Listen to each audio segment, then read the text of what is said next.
one that so far the public has had little say over. Tom Cheshire, Sky News. An unsettling future, says Tom Cheshire. Let's speak to Kimberly McIntosh, who's a policy officer at the equality think tank, the Runnymede Trust. Kimberly, welcome to you.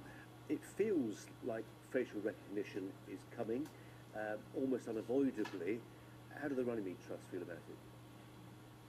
Well, the Runnymede Trust is deeply, deeply concerned, not just about the rollout of this technology, which has no legal basis. It isn't covered by any privacy or protection laws. We're completely uncertain what will happen with your image once it is on a database. How long will it be held for? You cannot easily remove yourself off of the database, and there's been no way of holding anyone to account, no debate in Parliament. It hasn't been at all transparent.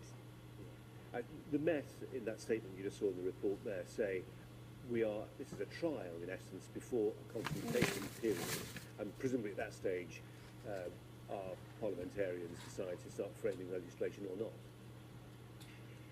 But something that I find deeply concerning is that we've had one trial at Notting Hill Carnival, but why has Carnival been chosen as the spot for a guinea pig test or a trial? Well, a couple of football matches as well, as Tom Cheshire mentions in his report. But yes, it looks like the Carnival's going to be a big one.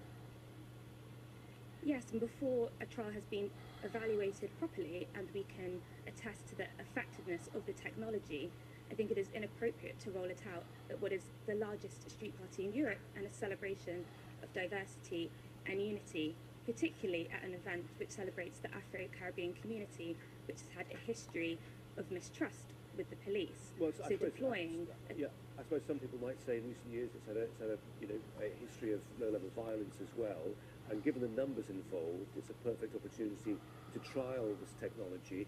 And when you look at the polling, not necessarily for facial recognition, but for CCTV surveillance, that kind of thing, human rights groups often have great misgivings about it, but actually the general public, given a choice between safety and security and privacy, often opt for the former.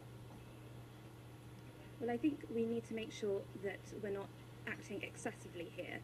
If you compare, for example, which is illustrated very well in a tweet by grime artist Stormzy, when you compare the size and the arrest rate at an event such as Glastonbury, which about 0.05% of people who attend are arrested, Notting Hill Carnival also has a similar rate of just under 0.05% of people who attend arrested, and that is on a rainy year when you only have about 1 million people attending.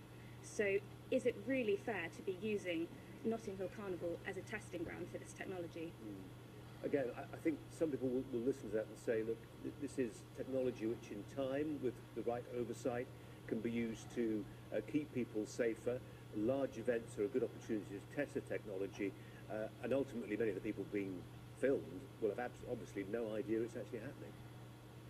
No, and when you're thinking about 20 million people, including many innocent people, being held without their knowledge on a database, it's very concerning. I, for one, will be attending Notting Hill Carnival, but I've looked at the research, which there is not much of, and if you look at the Department of Commerce and their evaluation of its use in the US, you see that it has a very difficult time, the technology, identifying faces of women and of black people, and they often recognise the wrong face, and people end up as a suspect on a database by accident.